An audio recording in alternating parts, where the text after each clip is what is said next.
I'm just going to do a tutorial on movable chords. Basically, movable chords are chord shapes which can be moved up and down the neck, and by using one shape you can get a whole variety of chords. Most movable chords involve the use of a bar.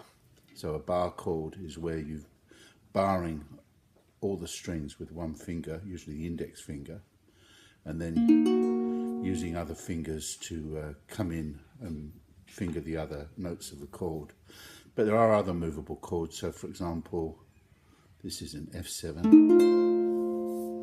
and as you can see I'm using all four fingers, and that's a movable chord. It can be carried up.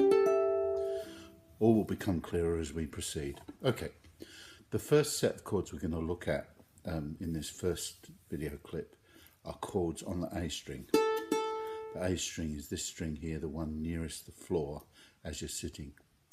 Okay, most of you will be aware of an A chord. Now I want you to hold an A chord, but I want you to do it slightly differently. Rather than the usual way, which is using your finger on that string, and your index finger on that string, and your middle finger on that string, I just want you to change your fingers around slightly. Use your middle finger on the C string, first fret, and use your ring finger on the G string, second fret. Okay, so it's still an A chord. Now, what I want you to do is slide those two fingers towards the body of the instrument, one fret, and then take this finger and pop it in and bar all of them. Can you see this? Okay. So from the original chord A, we've slid up the neck and used a bar, and we've now got another chord which is A sharp or B flat. You can call it either of those. Slide it up one more. It's either a B, sorry, it is a B. Slide it up one fret more, and you have a C. Okay, so on the third fret you have a C. So the point I'm trying to make is that with that shape,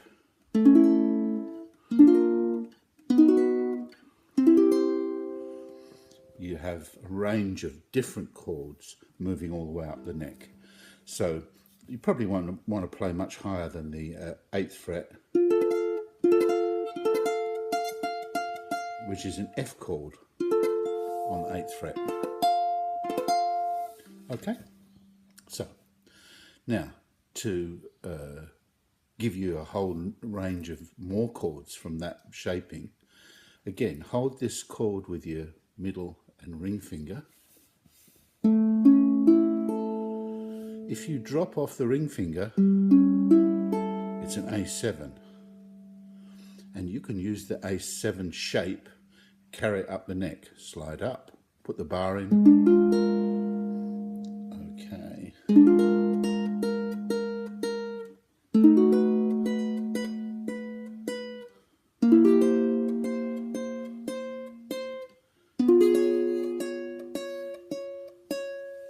So those chords as they go up, A7, B flat 7, B7, C7, etc., all the way up the neck. Now, one last thing to look at that might help. Again, if you hold that A chord again with these two fingers, and if you drop the middle finger off so that you're just holding the G string on the 2nd fret and all the other strings are open, that's an A minor. And again, you can use this movable shape.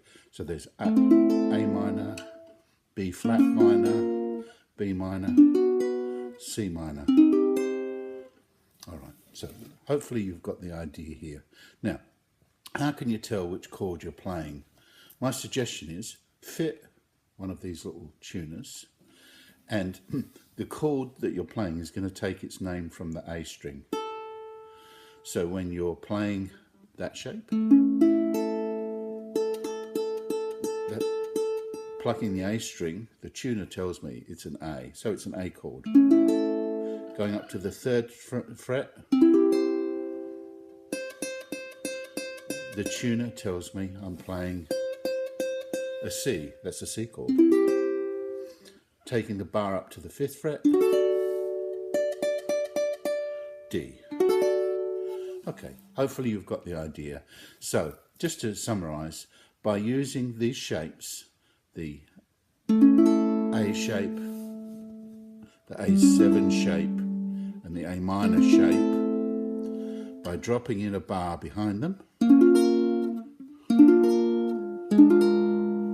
you get 3 chords on each fret. There are 12 frets, although most people don't play much above the 7th, 8th, 9th fret. So in theory, you've got dozens of chords that are coming from just that one shape. And just remember that the chord is going to take its name from the A string. Some people might have trouble with the bar.